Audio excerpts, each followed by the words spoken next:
Good morning সবাইকে। তাহলে আমি আজকে একটা রেসিপি শেয়ার করতে যাচ্ছি। এখানে আমরা বানাবো আজকে ঝোল। তো প্রথমে ছোলা আলুকে বয়েল করে নিলাম। এখানে আমি 7টা সিটি দিয়েছি যাতে ঝোলটা খুব সুন্দর করে গলে যায়। তারপরে তেল নিলাম, তেলটা গরম করার মধ্যে আমি জিরে দিয়ে দিয়েছি। তারপর যখন জিরেটা খুব সুন্দর করে ফ্রাই হয়ে গেছে তারপর দিয়ে দেবো পেঁয়াজ,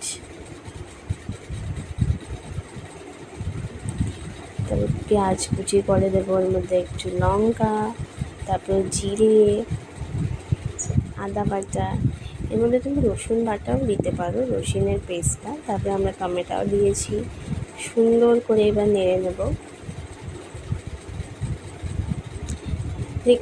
মশলাটা যেন খুব সুন্দর করে কষে যায়, নয়তো ছোলার টেস্টটা ভালো আসবে না। তো দিলাম হলুদ, 1 চামচ নুন দেবো,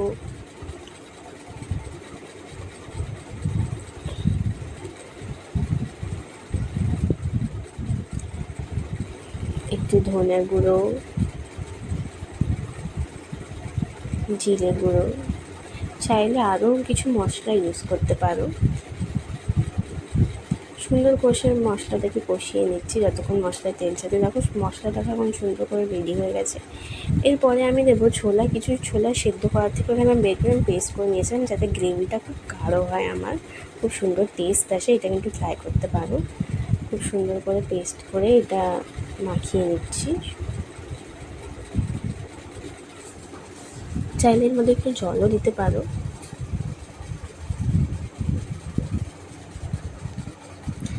দেখো আমার ঝোলটা ফুটে গেছে, এর মধ্যে আমি ছোলা আলু সিদ্ধ দিয়ে দিচ্ছি।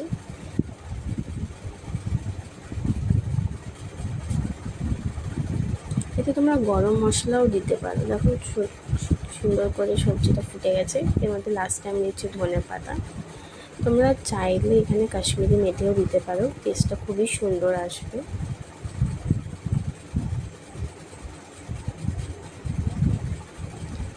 রেডি হয়ে গেছে আমার ছোলা। এটা লুচি, পরোটা, রুটির সাথে খেতে পারো। Thank you, that's all for today.